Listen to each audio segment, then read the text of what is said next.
Thank you, Senator Colbeck. Senator Lyons. Thank you, Mr Acting Deputy Speaker. And again, you know, the government just continues the rhetoric of no facts, no figures, just a narrative based on construction of misinformation and half-truths. It pervades the whole of the government's agenda. It doesn't matter what the sector is, the mistruths, the construction of a new narrative based on nothing continues. So I really want to talk about this matter of public importance and focus on the Abbott government's failure to protect World Heritage listed sites. And in doing that, I want to really talk about the government's application to the World Heritage Commission to delist a section of the Tasmanian Wilderness World Heritage Area, 74 a number of hectares. And as I said at the outset, we've come to expect from the Abbott government that a decision to delist, such as the one they've got before the World Heritage Committee at the moment, is not based on fact.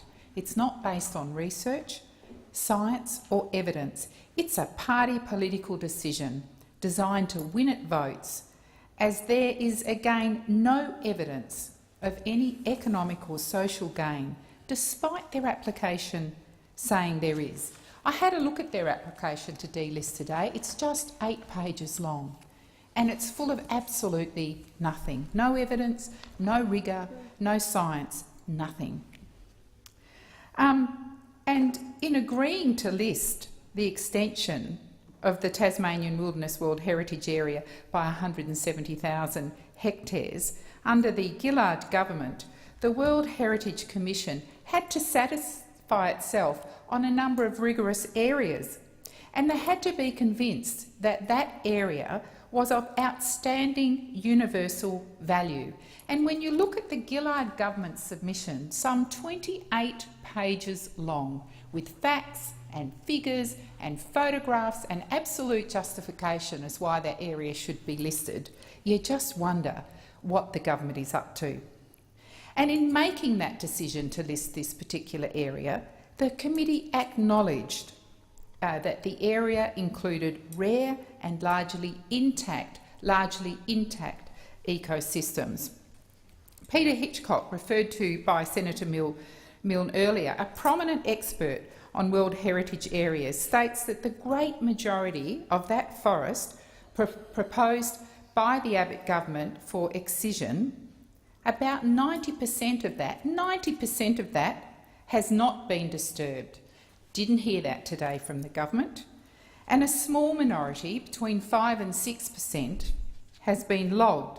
Not a statistic you hear from the government.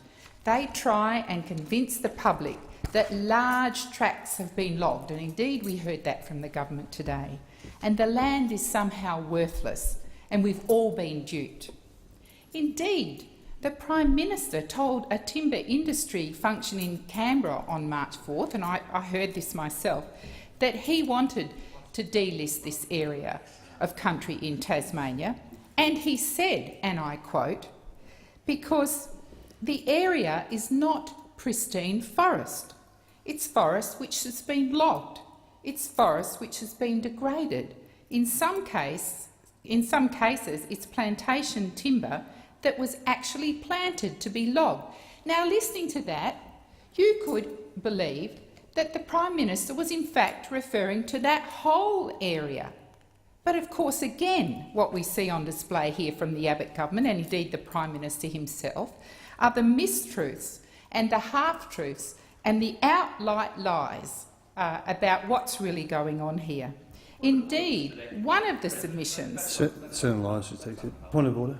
That's unparliamentary. You can't accuse another member of parliament of outright lies. It should be withdrawn. I don't believe I described the Prime Minister as lying, but if you take offence, I withdraw. Okay. Indeed, one of the environmental consultants to the Senate inquiry described the government's claim that delisting will deliver additional economic and social outcomes and that the area was disturbed as whimsical and not based on any rigorous science, research or evidence. And again, in the government's submission to the Senate inquiry, it's quite embarrassing actually, and when I read it I could only assume the department were embarrassed. It lacks any credibility There's no science, there's no rigour, and there's no evidence to support the delisting. And again, the government in the Senate inquiry tried to point out that it was agricultural land. I put it to the Senate today that this is nothing but a political grab to try and get votes for the Abbott government, and I would urge the World Heritage Senator Committee Lyons, not your to agree. time has